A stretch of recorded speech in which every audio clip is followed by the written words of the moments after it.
22nd verse that we last saw. He said that Supreme Being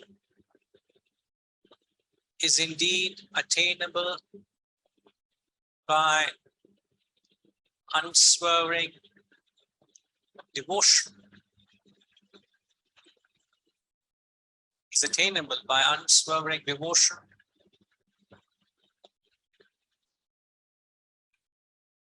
We learned how to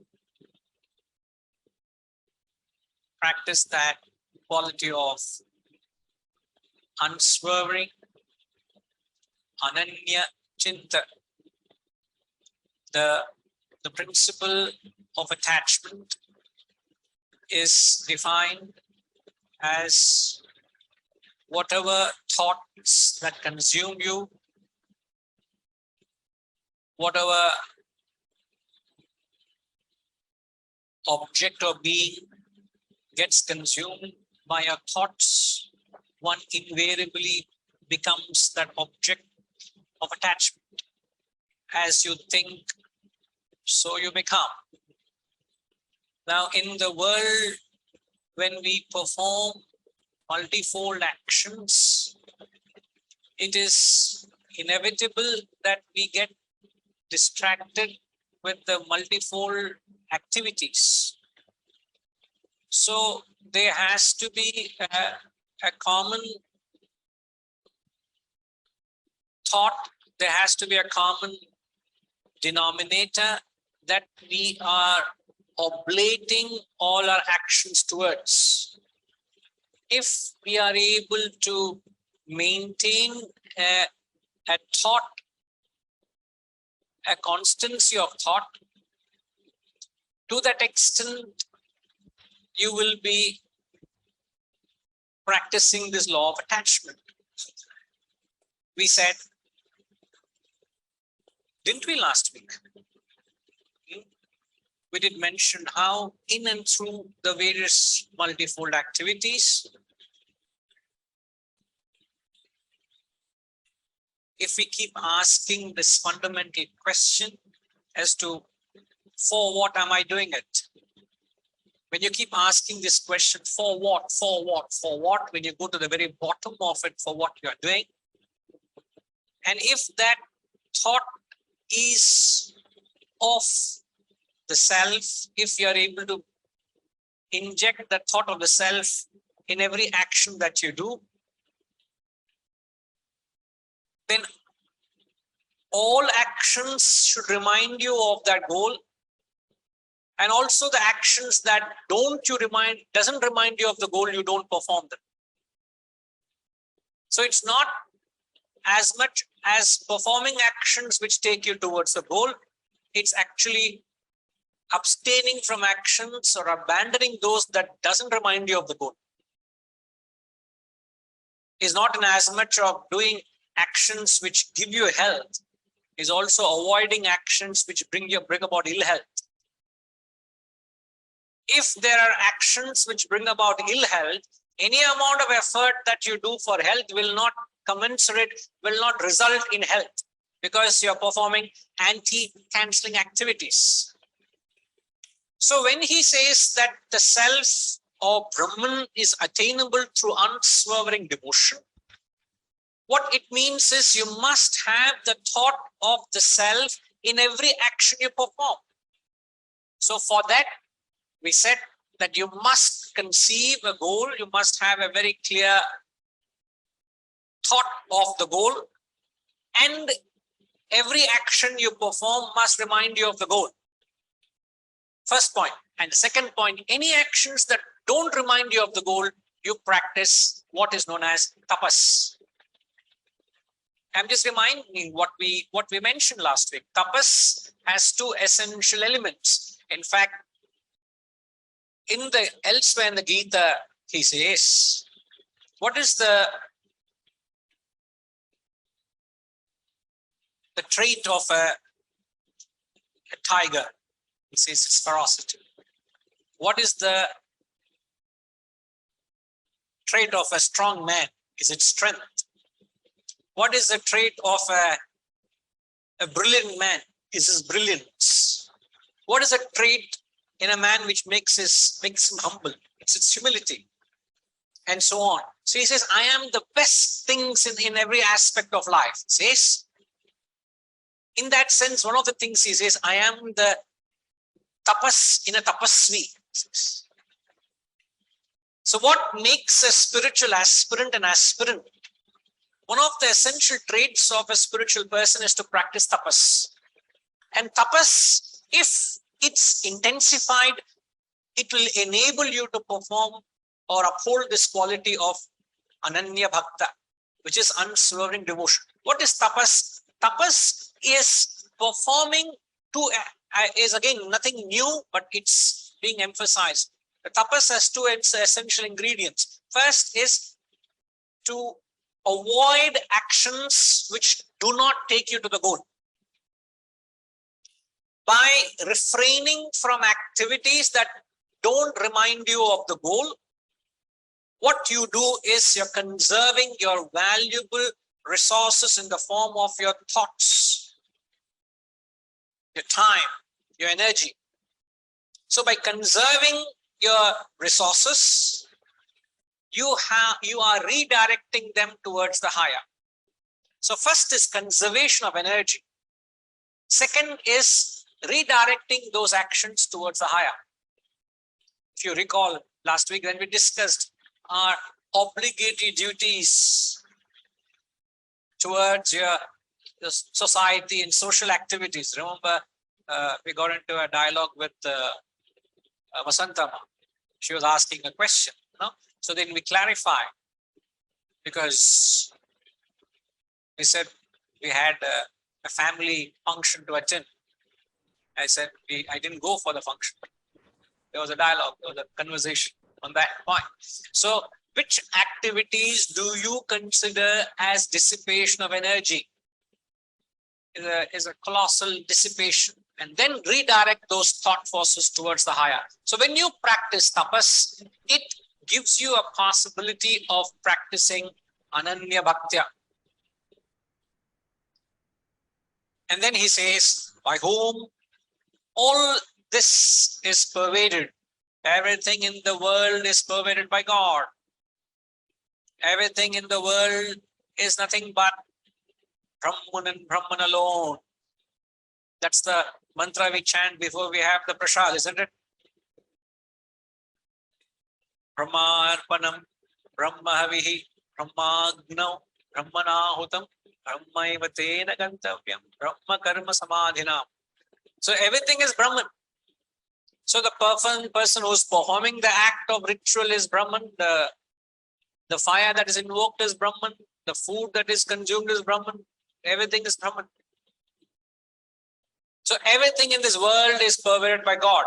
Now, how we take the standard examples, just like cotton pervades all garments, gold pervades all ornaments, mud pervades all pots. The waker's mind pervades the entire dream. Exactly the same way, the self pervades everything in this world.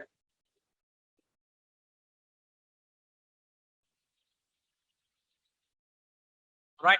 This was the 22nd verse that we last concluded. Let's move on. We'll chant 23.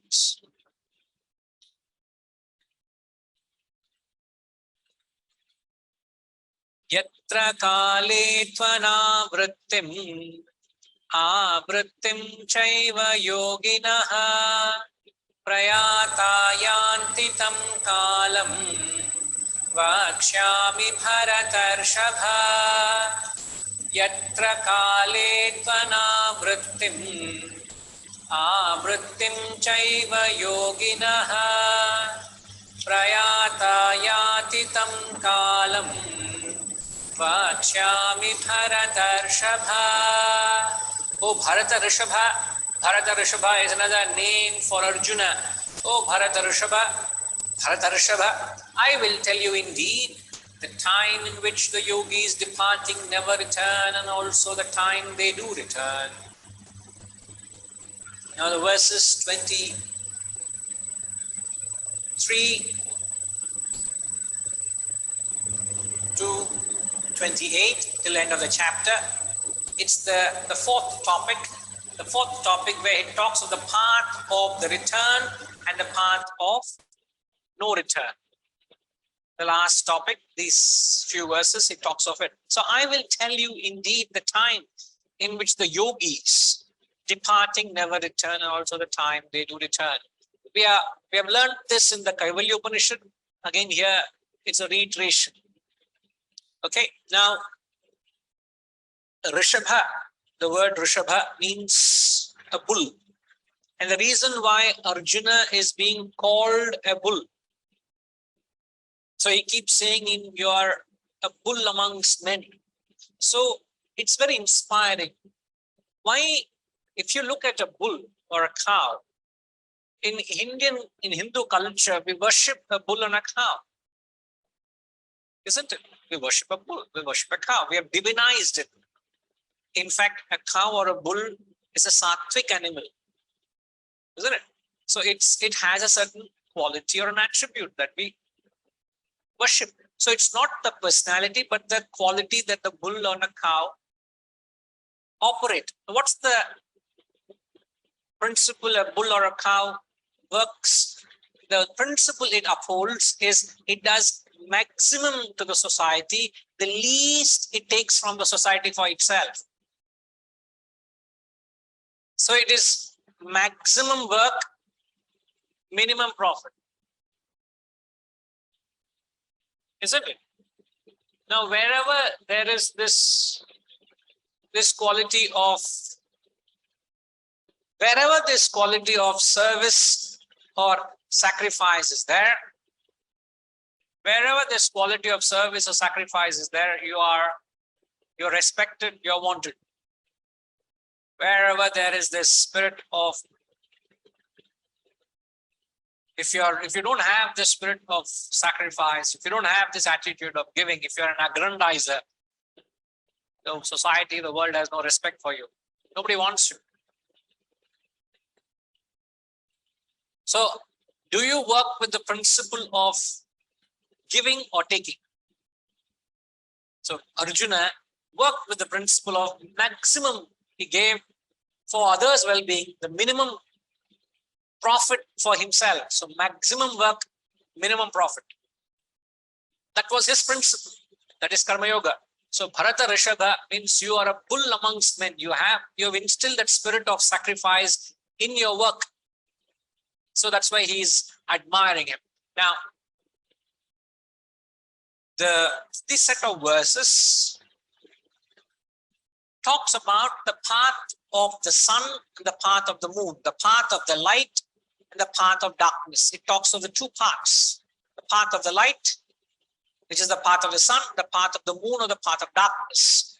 Now, before I get into the details of those paths, which is explained, that the spiritual paths is that which you will have a bird's eye view as to what these set of verses are covering.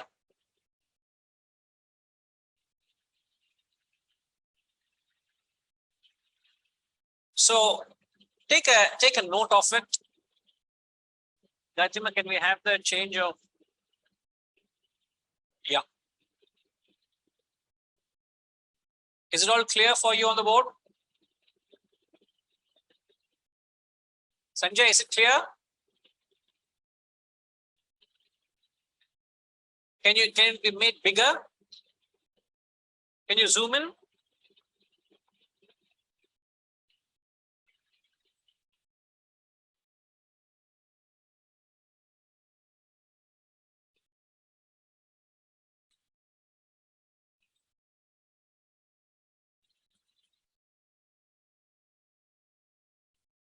So go on to the path first page, Rana. Go to second page.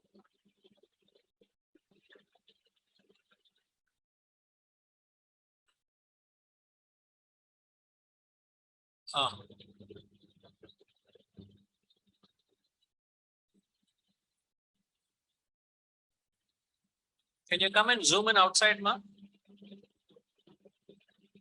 So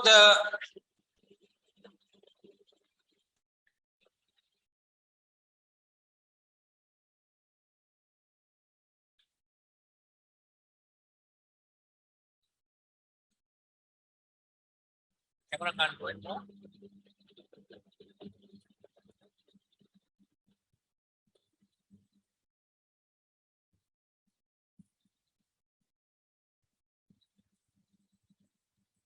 Uh,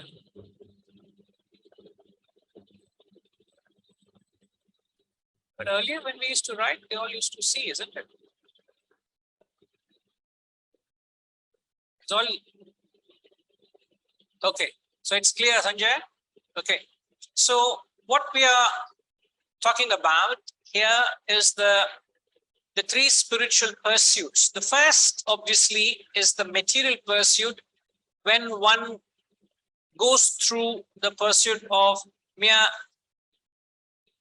pursuit of acquisition and enjoyment. The mere pursuit of acquisition and enjoyment, you're not even in the spiritual journey. If your thoughts are constantly in aggrandizing and wanting to acquire for one's own well-being, then you are not even in the spiritual path. Now, of the three of the spiritual seekers, there are three spiritual pursuits. These are three types of people. Now, one set of people, the first category, are those who perform unselfish work. So when they perform unselfish work, they are, what do you see, Jashima? They are very noble, means they're very charitable. They are very unselfish. They're all the time thinking in the interest of others. They're helping others. They're sacrificial. But when they do so, they have a motive or a desire to help.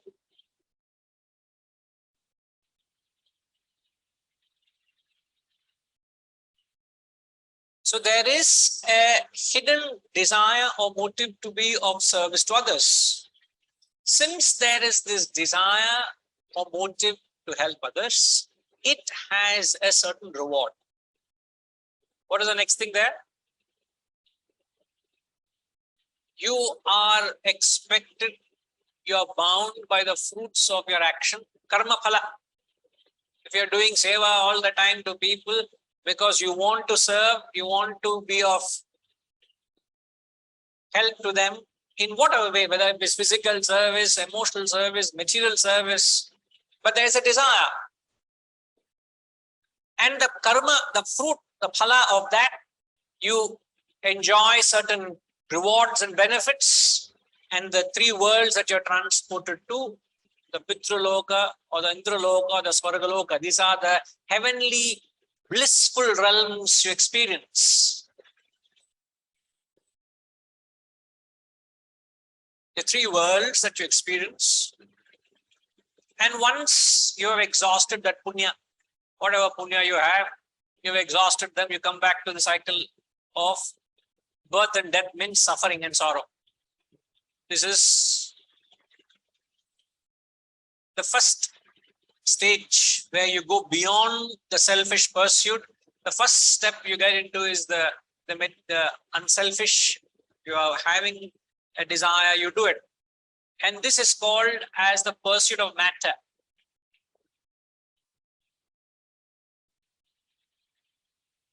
Sanjay, can you tell me why is it called pursuit of matter?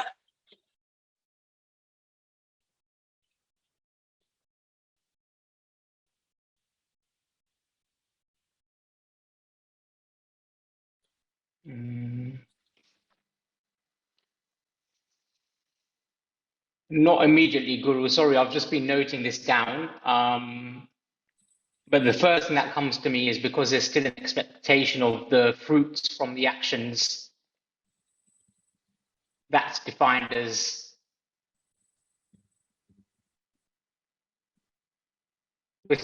something still being sought from those actions. Since you are not seeking the self, you are not interested in the spiritual goal of liberation, you have no iota of thought of Brahman or the reality. All what you are seeking is a material reward.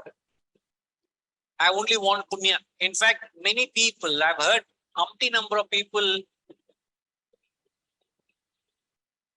tell me that I am doing this only to acquire some punya. Means they only want they want to do some good and they want to be rewarded for the good they have done. So it's a clear, hidden, not hidden, but there's a clear motive they entertain. They don't have a thought that they must get rid of the impurities. They don't consider having a desire itself as something wrong. They don't see it as wrong.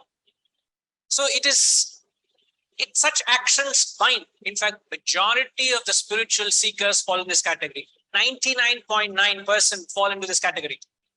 They want to do some good, but they have a desire that backs it. So it is pursuit of matter because you're not seeking the spirit, you're not seeking the self. There's no thought of salvation or liberation. Yeah. You get it?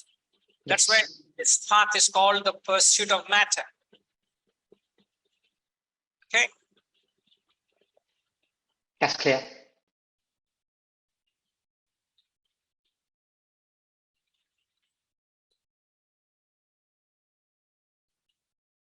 The second and the third parts, the second is known as the Karma Mukti.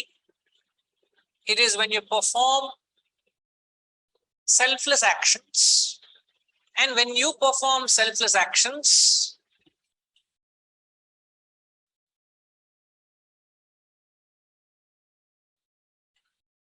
but there seems to be some blemish of desire, there's some motive there.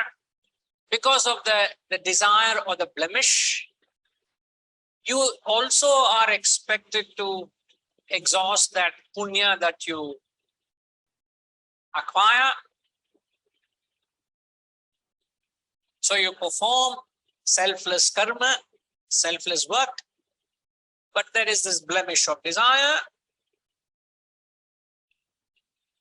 It's also followed with meditation. So this part, again, a very small percentage, Sumarama, very small percentage of people fall into this second category, where they are performing selfless work, nishkama karma.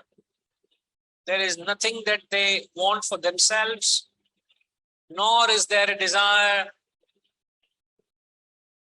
to serve, but they are performing the highest of sacrificial acts, selfless actions. Sometimes, when you scratch and look, when you keep probing into the action, what is it that I'm looking for it?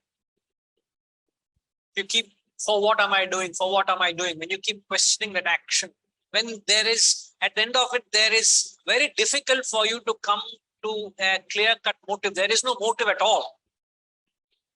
So selfless actions are motiveless actions. So there's nothing that there is motive that is driving you to act. There's no motive at all. So selfless actions are motiveless actions, but there could be a residue of a blemish of a desire. Because you have the desire, you are expected to enjoy the fruits. So you go through what is known as another heaven. Harish, you are following? What are you doing in the AV room? Can Gayatri Ma enjoy the heavenly state? No, she can enjoy the heavenly state when you leave her alone there. Which means you must come and join us outside.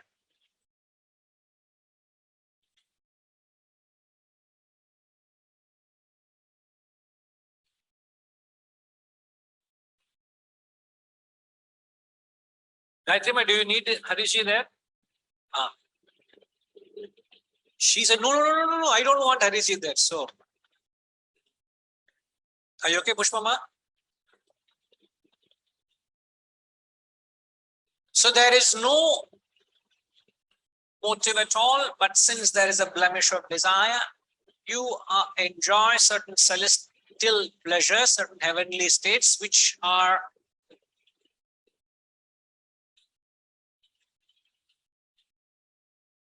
said to be transported to another realm of heavenly experiences known as Brahmaloka.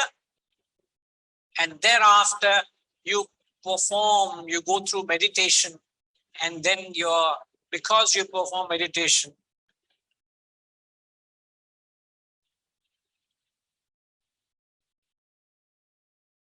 your mask is distracting me, Rishi.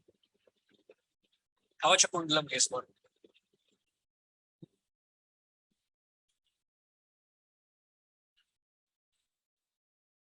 So because of a club of selfless actions, blemish of desire, you get punya, and once the punya is exhausted, Karma Mukti means liberation in stages. Once you exhaust it, you move on to liberation. This is the second type of spiritual seekers.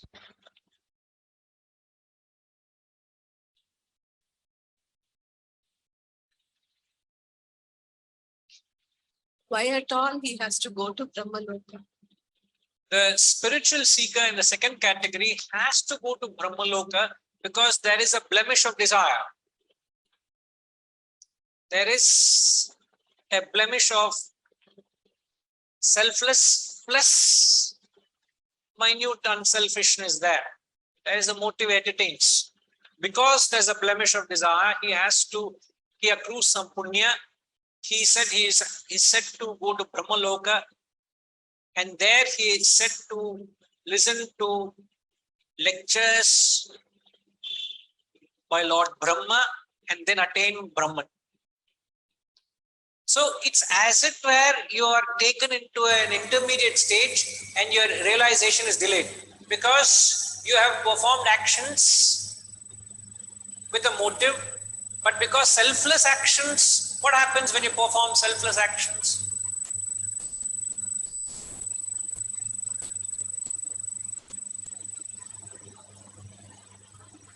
See, when you perform selfless actions, two things happen.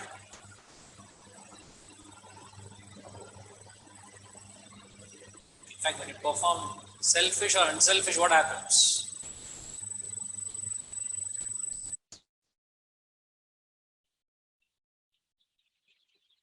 See, when you perform selfish action or unselfish action, there is a fruit of that action. There's a consequence, either negative or positive. At the same time, you also create fresh selfish or unselfish desires. It's like you're sowing seeds. It generates more. Okay. But when you perform selfless actions, you do not get any fruit. That is binding. It doesn't bind you. And also, it does not create any fresh desires. In fact, thirdly, it gets rid of your existing desires.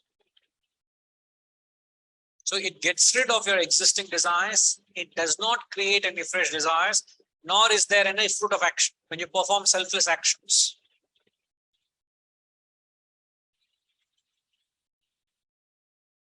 Kamya karma. Kamya karma ante kama.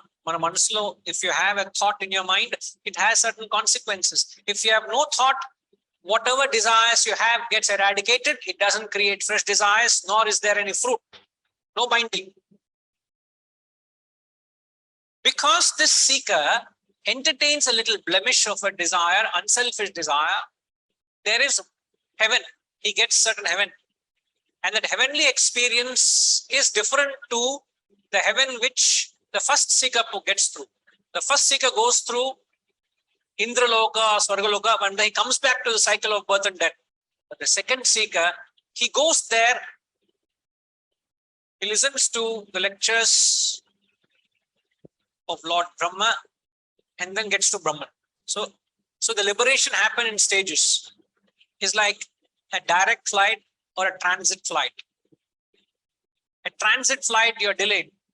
You have to hang over in an airport for 6 to 8 hours or 10 hours. Your reaching of a destination is delayed. We have a direct flight. So the direct flight, you understand, ma? Direct flight is the third part is Kaivalya Mukti. The Kaivalya Mukti, can you share that again for those who have not captured it? So Kaivalya Mukti is direct liberation where The seeker performs only selfless actions. Almost impossible to perform the stage. So the seeker must be in such a high spiritual elevated state. Maybe he's in his 90%, 95% spiritual evolution. In that stage they are. Because there is no desire at all.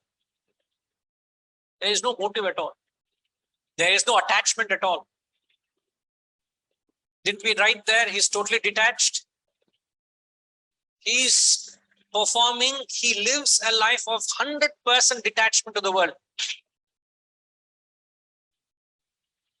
This means the world, he has dropped it mentally completely. So there are people who live a life of that detachment where they only perform actions for the goal of realization, and what they are transported is they get into the state of direct liberation, which is known as Kaivalya Mukti. And these people also don't come back to the cycle of birth and death.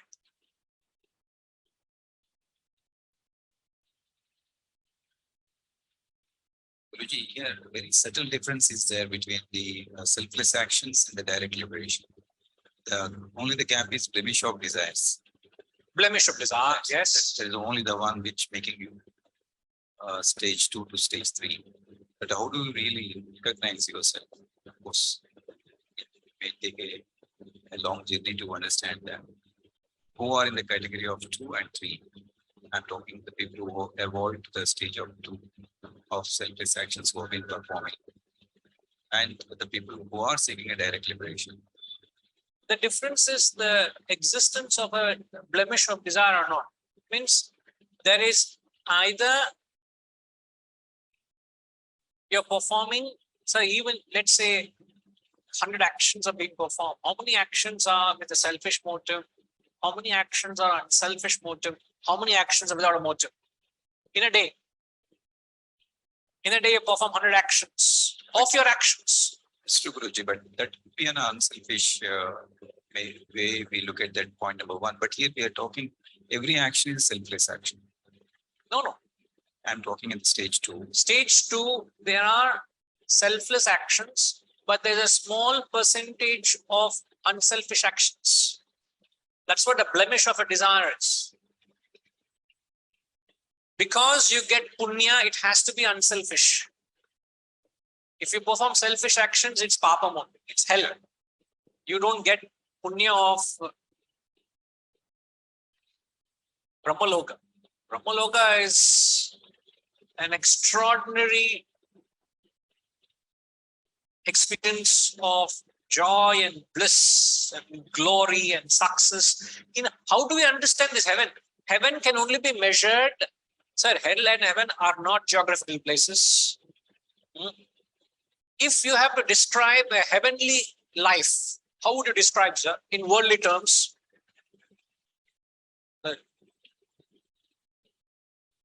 Okay, can you first describe what is a hellish life?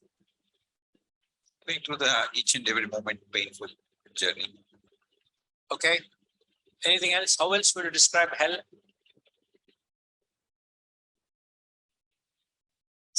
You always be attached and even more of totally involved in the worldly affairs, firefighting. The person, in fact, who is caught up in the world, who is infested with, whose life is infested with sorrow and suffering.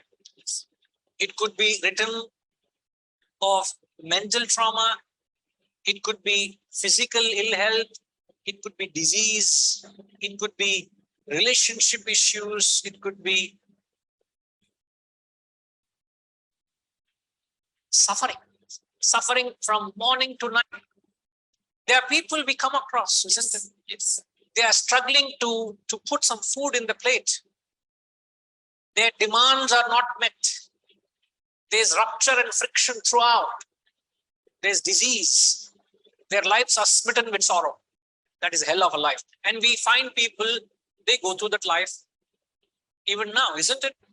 We may know people, we have seen people who go through that suffering, isn't it?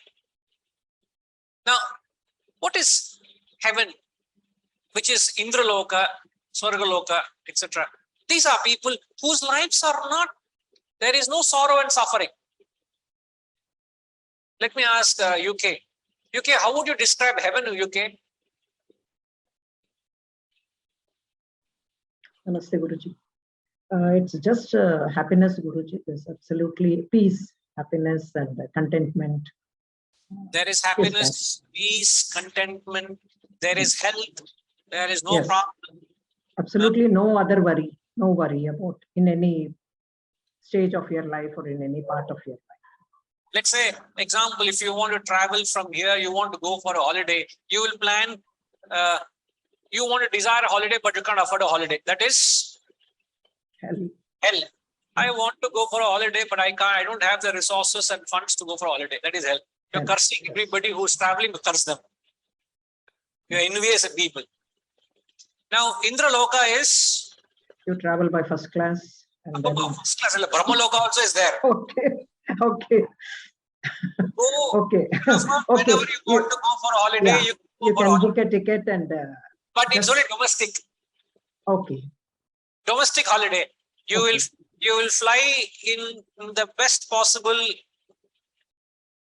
Airlines airlines, within the means but available. you may not stay in Seven-star you cannot stay in the best of 7-star hotel. You can afford a 3-star, 4-star hotel. Yeah. You know, Yeah. you may not get a what is this a spread buffet whole day. Yeah. He'll give you 1 meal a day. Rest of the 2 meals you will have to Yeah. shell out of your pocket. You will Yes, grumble yes. here and there. So there'll be a little bit of pain and torture and suffering. But yet you can go for a holiday. Yeah. That is Indraloka. Pushpama wants to say something. Huh? Now, Brahmaloka is Just, I mean, very, very upgraded to private Indraloka. jet. Private jet, private yacht. Okay. You will have a private villa in the Alps. You have in the Swiss Alps, in the Engevano, you will have a private villa for yourself. You can fly in your own private jet. You will have a private yacht. You will have private butler. You will have caviar for breakfast. You will have gold coated Cutlery. sweets. You will have a gold cutlery. Sweets also will have not silver foil. You will have gold foil. You will have all kinds of pampering. You will be pampered from head to toe. But it's Brahmaloka, Sumanama. Brahmaloka. You won't put your foot on the floor. It's only carpet everywhere. It's flush carpet.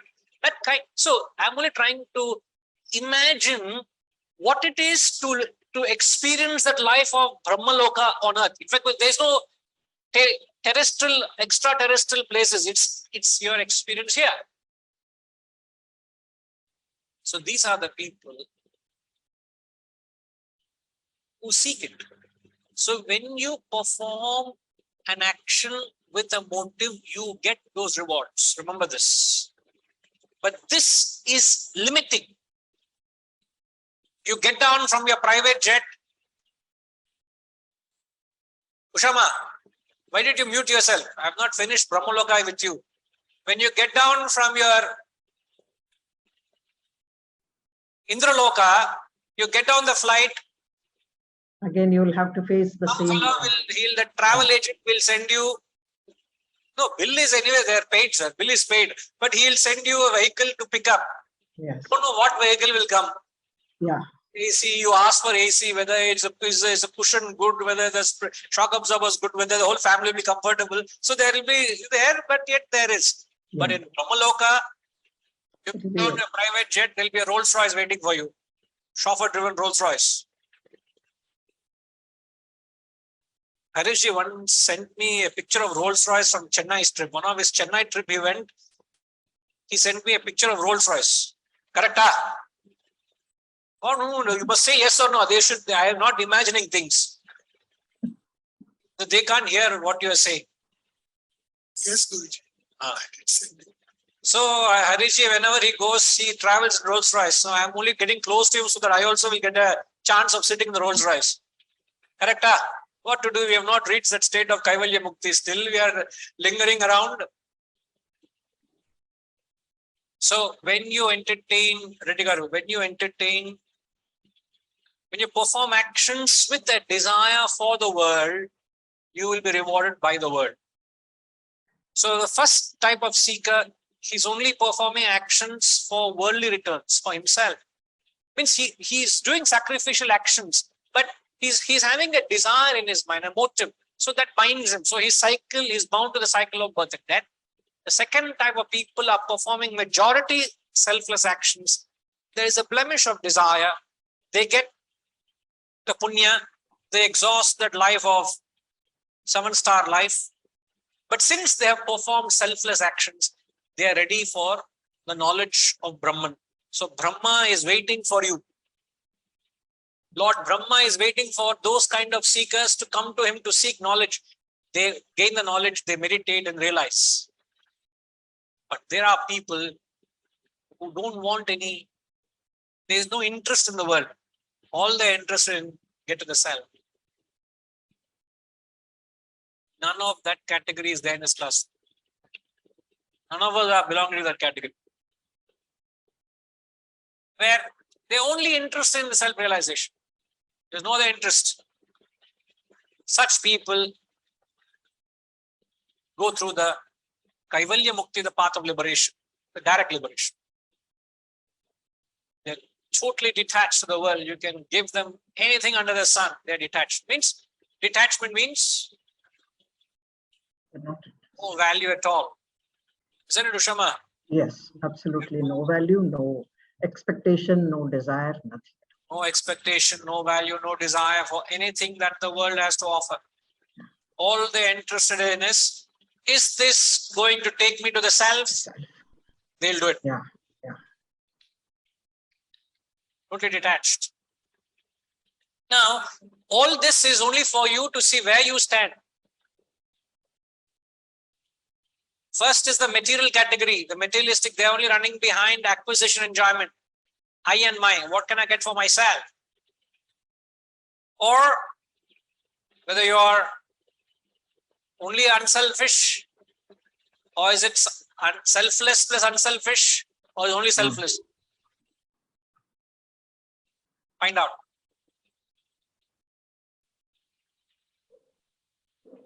And this set of verses is talking about these categories.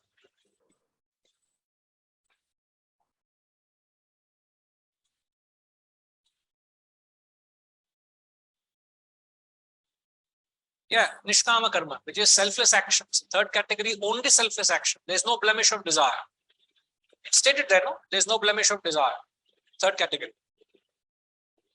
Very rare indeed. Very, very rare.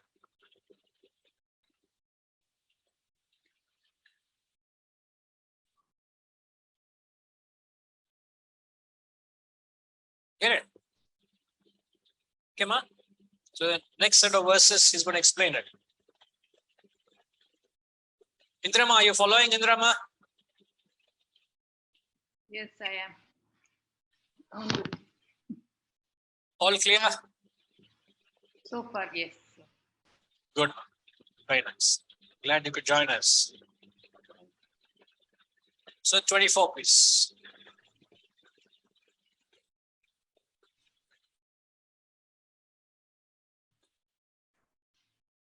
Please mute everybody. Agnir Jyotiraha Shuklaha Kshanmasa Uttarayanam Tatra prayata Prayati Brahma Vido Janaha Agnir Jyotiraha Shuklaha Kshanmasa Uttarayanam Tatra Prayata Gachanti Brahma Vido Janaha. Harishi, just read the translation for us, please, Harishi, with the mic, kindly.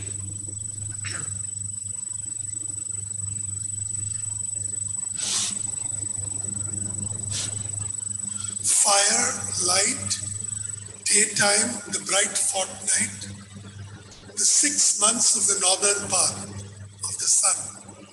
These departing the knowers of Brahman go to Brahman. These departing the knowers of Brahman. Isn't it? Where do they go? They go to Brahman. So this 24th verse gives the path of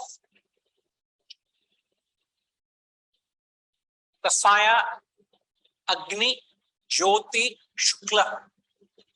The three terms, Agni is fire, Jyoti is light, Shukla is the bright fortnight, Uttarayanam, the northern path of the sun. So this is giving the path of the sun. The next verse gives the path of the moon. Okay, so what is the great 6 months of northern passage in the path of the sun? Signifies wherever there is sun or light or fire, symbolizes the awareness of the self. There is knowledge, wisdom. They are departing, the knowers of Brahman go to Brahman. Now it becomes easier to understand these verses because we have understood the categories. So here he's talking about the seeker who is performing certain karma, certain rituals. He also performs upasana. Upasana means, what is upasana means?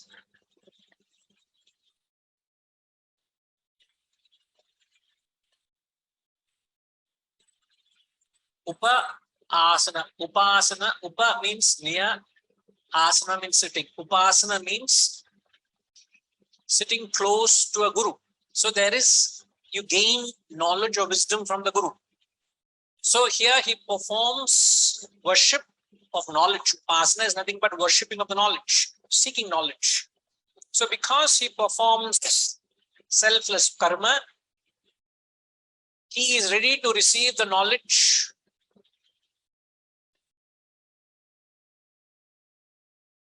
from Brahmana. He is transferred to Brahmaloka after he enjoys the meritorious deeds. He is ready to listen to Brahma's discourses. He meditates, gets to Brahman. And this is path of no return. Departing the knowers of Brahman, go to Brahman. Very rare. Huh? These people don't come back. They want to go to Brahman, they get to Brahman.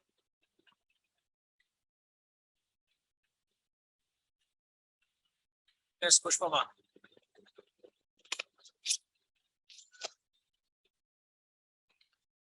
The departing knowledge of Brahman is explained. Departing. Rishi, knowledge can of you switch Brahman. off your mic? Departing. The knowledge of Brahman go to Brahman. Please explain. Yeah. So the departing from where? Departing from the loka, the Brahma loka. They have gone there. They have experienced and exhausted their punya. After exhausting the punya, now why do they have to go through punya? They go through punya because of a blemish of desire. Second category, still there on the board, no? Second category, because unselfish desire, they exhaust punya. Then they listen to the dialogue or discourse of Brahma, means they practice upasana.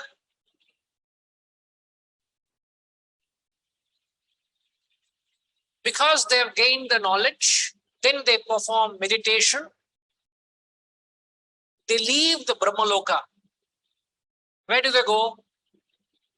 In Brahmaloka, what are they seeking?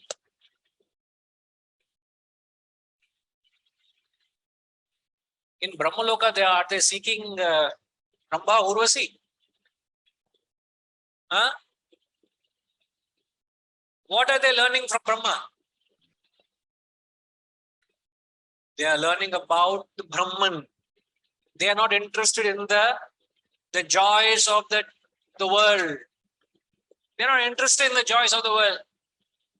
What are they interested in? Brahman. Since they're interested in Brahman, the knowers of Brahman go to Brahman. Ma, you go to a guru, and what do you ask a guru?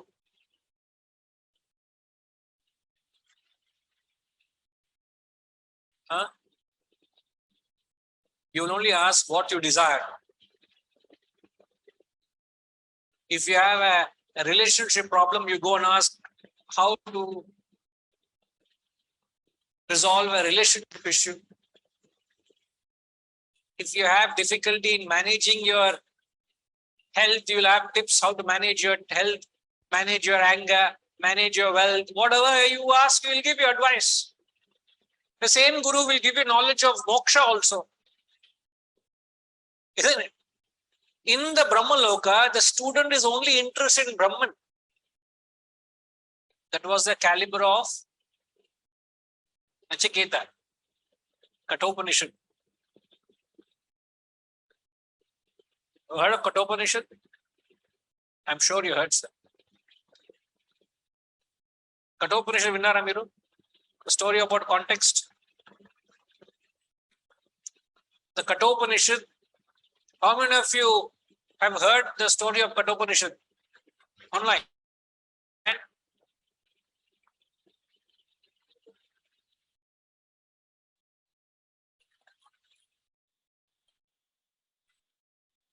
Only Pariji has heard. Nobody else has heard, huh? Sanjay has heard. Pariji, can you briefly tell us the story? 2 minutes. Your time starts now. Huh? They are telling you to cut the Upanishad.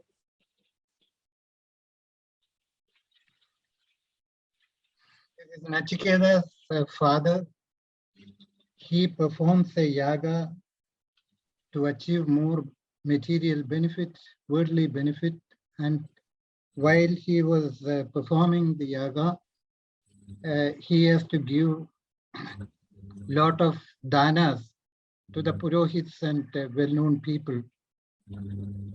And he is giving, but finally he starts giving all the unproductive cows, which are supposed to be the wealth of, at the time, people, you will be assessed about your status by the number of cows and that you will be possessing, but he was giving all unproductive cows to the purohits, which the very intelligent and matured Nachiketa, who was around 6 years old, he sees and he feels sorry for his father because he is doing which he is not supposed to do. He is supposed to give all the best, everything that he possesses as dana. So he is telling his father, why are you doing this? You will be you are incurring a sin, which his father gets upset. And finally, according to the yaga principles, the yajamana has to give everything that he possesses. So finally, since Nachiketa also is a possession of his father, Nachiketa asks, whom are you going to give me? The first few times, the father ignores what Nachiketa is asking, but the intelligent boy is keep on insisting to get an answer from his father. Who are you going to give me as dana? Then the father loses his temper and cooled out of frustration. He says that I will be giving you to the death, the Lord Yama. So after hearing this, the Nachiketa takes that as his word and he says, okay, then I am going to Lord Yama.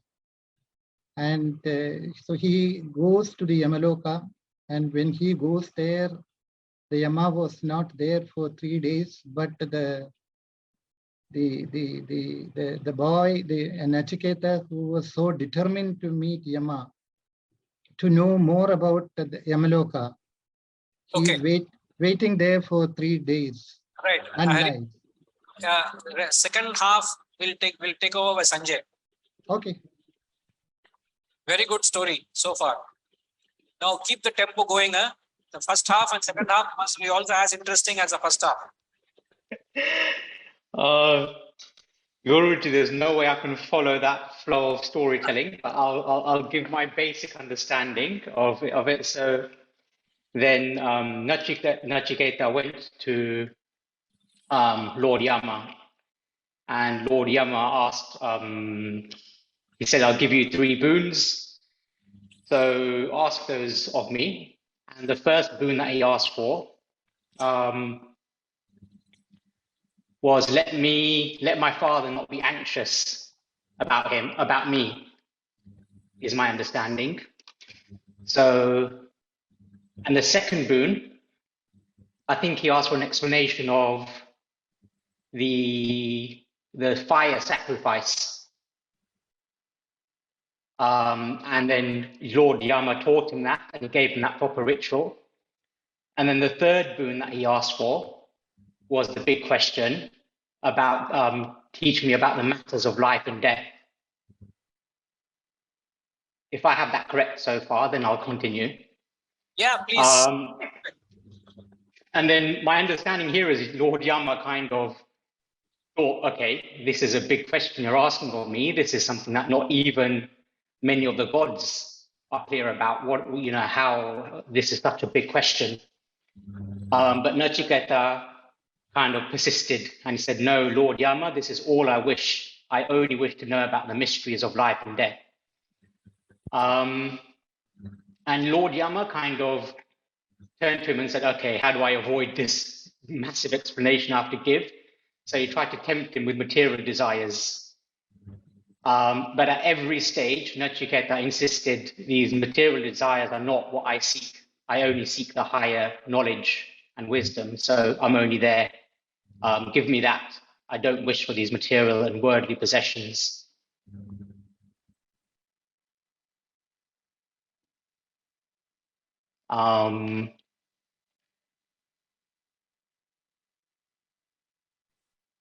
Yeah, sorry, Guruji. The rest is this knowledge was given. I probably can't conclude it in that most meaningful sense, but the knowledge was given. But that's We have actually covered the gist of it. So the reason I quoted Kathopanishad is here is a boy who went to the Lord of Death, Lord Yama, and he asked him, teach me Brahma Vidya. So when that question, the third question was asked, Lord Yama wanted to test whether the student is a real adhikari, whether is this boy really interested in the knowledge of Brahman. He's a young boy who has got such a long life ahead of him. There's so much that the world has to offer. So he said, man, you go, I'll give you Brahma Vidya. You go around the world, give you a round the world ticket, go enjoy, see the best of the world, enjoy, make money, have fun, find success in the world. Then when you've finished all that, come to me, I'll give you Brahma Vidya. And he was sort of very disinterested in what Yama was saying. He was not giving Brahma Vidya. So he got distracted and he started looking at the other side. Distracted because when you the way you know whether a person is concentrating is you have eye-to-eye contact. That's how a speaker knows whether the audience is following him or not. Even when you're staring me, I know you're daydreaming. I would know whether you're concentrating or you're daydreaming. So he lost his eye-to-eye contact with Yama, so he was distracted. And Yama, when he saw where is this Nachiketa looking, he looked at, it was the heavens, no? So there were all these damsels, women, and there was horses. The horses means wealth, cattle. Horses means wealth and women, enjoyment. Kanchana Kamini. So he said, take them all. You take them, take the wealth, take the women, enjoy them, and once you're exhausted, come, I'll give you Brahma Vidya. To that statement, Nachiketa utters this powerful words. He says, Tavaiva vahastava nritya gite. He says, keep your damsels and horses with you. Give me Brahma Vidya, he says. Keep your horses, keep your damsels with you. I don't want them. That vairagya, that dispassion, the detachment he had, that's the third level category. They are only interested in the self, not in anything that the world has to offer. That kind of inner abstraction, a total no value. The best can be thrown at them, they are no interest in it. That kind of a disinterest when somebody shows. You go to a guru, you want that, a guru gives you that. So the departers of Brahman go to Brahman because this seeker was only interested in Brahman. And when he went to Brahmaloka, he sought the knowledge of Brahman. Therefore, Pushpaman, those departing, the knowers of Brahman, go to Brahman. Because they only seek that. They are not interested in anything else. Now, if I ask you the amount of baggage you all have, amount of baggage you're carrying with you, and you feel it is, what's wrong in carrying the baggage?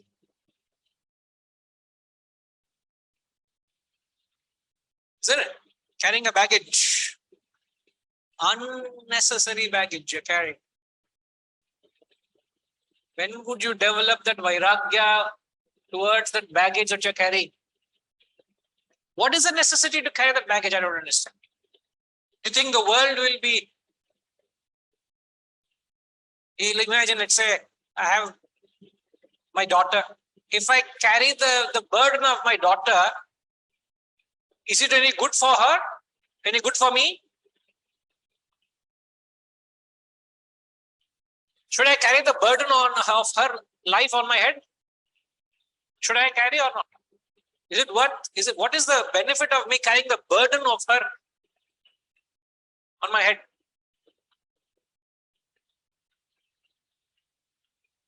So be it. I keep telling her many a time, as a father, whatever obligation I have to do, I'll do my best.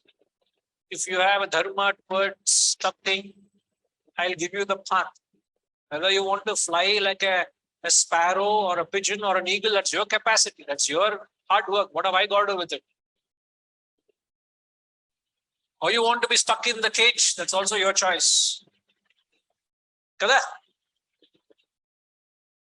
So I have in it and out of it.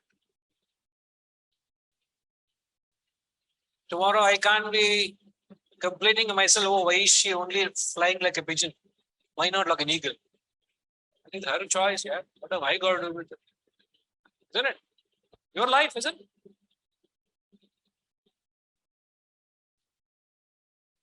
Unnecessary baggage I'm carrying.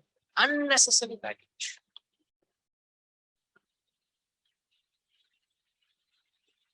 Not required. From a philosophical perspective. In fact, it's better off if I don't carry the baggage for myself and for her, isn't it? So I don't bug her with my expectations onto her. All the time I'm pounding her with my anxiety of my expectations because what I expect her to produce to satisfy my expectations as a father. But if I have no baggage, what will happen? I give her the freedom to blossom as what she wants to. And I have, what's the benefit for me? See, by giving her, by me not taking baggage, I don't pound her. Kada? Are you following? All of you following? Dr. Venkatram, are you following Dr. Venkatram? You're in an anonymous mode. Yes, Guruji. No, I think there is a problem with my Zoom. Couple of times I got disconnected and this video, the moment I start, it goes into circles and I think probably I have to fix it. Okay, sir. But you're glad you're following. Yeah. Yes. My thought flow of not having the baggage. Yeah, but I have a question here. Yes, I know, but then don't we certain... I innately knew that you will have a doubt or a question here. Then how is it? Don't we set an expectation then? Sorry? Don't we then set an expectation? No, sir, I'm giving the example of Vaishnavi. I've taken her example. she has a swadharma, a passion towards music. All right. Okay. As a father, as an obligation I have is to give her an opportunity to explore a field which she is designed for, which is her swadharma. Like I had the privilege of getting into a field of what my swadharma is, to pursue philosophy. At 16, I went in. My father or my family didn't ask me, how will it give you livelihood? Thank God he didn't think that way. I have never thought that way, nor did he think that way. But he said, you have a passion for it, go and pursue it. So if I can follow the same line of thought and give her the freedom to explore what her swadharma is, give what best is possible within my limits, Yeah. to give her the best possible exposure, and thereafter, whether she gets confined in a cage, which is, if she's only a bathroom singer, which is what I meant, a cage, whether she takes to like a pigeon, or she flies like a sparrow or a pigeon or an eagle, that's how far. If she has the capacity, she'll perform in the Oscars, or she'll be singing somewhere in down the road on a stage. She'll be singing. Who is to determine that? Am I to determine that? Or it's her hard work that determines it? Yeah, her hard work, obviously, as long as you have enabled it. But normally, I mean, this is, of course, a case where all of us are also now, at least in this generation, trying to leave the kids to explore opportunities. But then why do parents get blamed if kids don't turn right? Oh, parents have not given them, it is often, heard, and you would have also heard about. And I fully agree with you. It is finally, their destiny, how they want to, navigate it, how they want to, probably develop themselves and all. But then parents get the first blame for anything going wrong with the kid. Oh, you should have guided them, you should have told them, and stuff like that. We often hear that. You also would be knowing it. And that creates a stress. I have not yet heard, sir, that. I'm hearing for the first time. No, I mean, it's very common. That creates a stress. I mean, it creates the unnecessary stress. And what you are saying is absolutely right. Obviously, every parent, if you have two kids, you would like to give the same thing to each one. One flourishes in a different area, the other one, and sometimes some people turn whatever they are. But yes, I think what the approach, what you are saying is right. At least it will relieve us about a lot of unnecessary, tensions and stress which we take. And that I'm only coming to that point. How can you live a life of detachment and don't carry an unnecessary baggage? Why are you carrying a baggage? I'm just taking one example. Everything that we do, we create a baggage. Yeah, agreed. So what I was saying is, if I have no baggage, I don't pound her with my expectations on her. So she is liberated to a large extent. She can blossom the way she wants to. Point one, isn't it, sir? Yes, absolutely agreed, Guruji. Right. The second is, how does it benefit me if I don't carry the baggage is the point. That's where I wanted to engage you. When I don't carry the baggage, how does it benefit me? I mean, it benefits, the individual on the other side, where, you are unnecessary, you are not taking unnecessary stress and then, kind of, probably feeling guilty or, many other things like that. I mean, the stress, you have rationalized the fact that, I have enabled whatever I could do from my side. Now it is up to the individual on how she or he wants to leverage the opportunity. To that extent, you have. Sir, as a head of an organization, is your organization a baggage in your head? Obviously, we keep thinking about it. In the sense, is it possible that your organization cannot be a baggage? It can be if I don't take, an unnecessary stress around every individual wanting to whatever it is, those expectations. I fully agree with you. And in fact, I will tell you, over a period of the last 2 years, I have now also reconciled to the fact that organizations would enable every individual, and beyond a point of time, it is up to the individual to unleash his potential. And then I would not get unduly worried about some of those things happening as long as they don't impact the organization in a big way. And Yes. then, yeah, I agree. So I'm only trying to facilitate a thought process where you can look at everything in a manner whether I create a baggage or I liberate myself. Isn't it? So in fact, when I don't create a baggage, it gives me an opportunity to look beyond it and aspire the highest. If my thoughts are only, if I blindfold myself with certain preoccupations and I don't have time for anything higher, isn't it life? I can't see anything beyond my family or my own well-being. But if I have no baggage, lesser the baggage, I have a greater chance of pursuing the higher, the highest that we keep.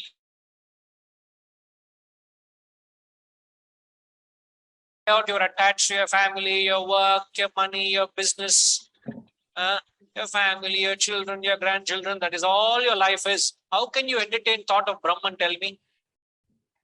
Yes. For you, Brahman is your child or grandchild. Agreed, Guru. A child can be a bigger child, younger child, but still a child.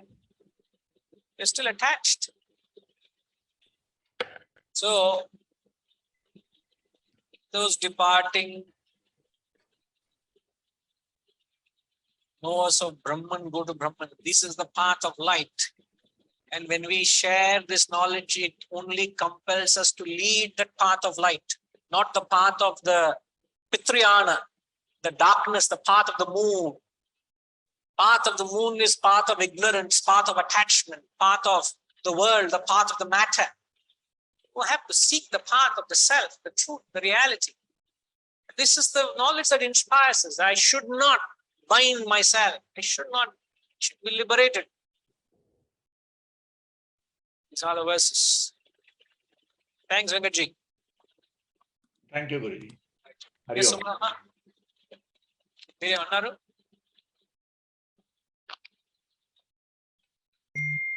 Yes, Subramah, you want to?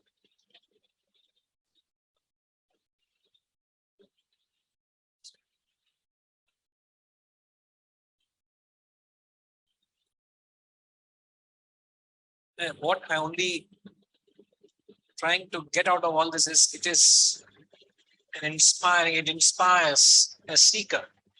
A seeker is inspired when you hear things like this.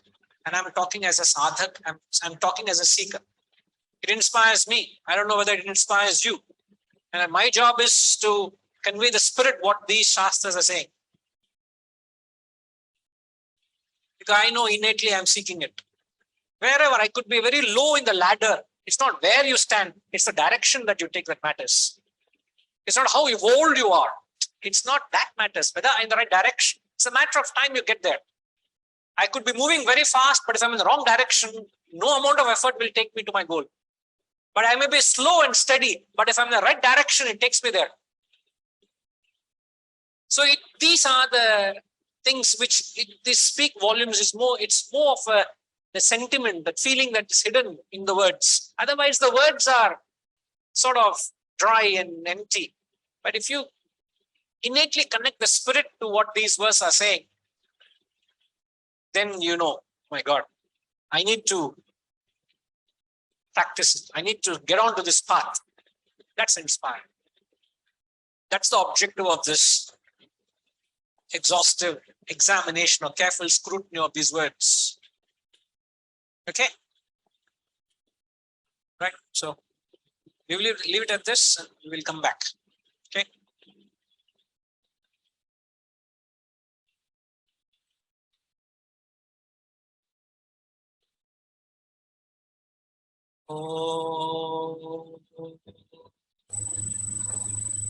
Purnamada Purnamidam Purnam पूर्णमदमुदच्यते पूर्णस्य पूर्णमादाय पूर्णमेवावशिष्यते ॐ शान्ति शान्ति शान्तिः हरिः ओम श्री गुरुभ्यो नमः हरिः ओम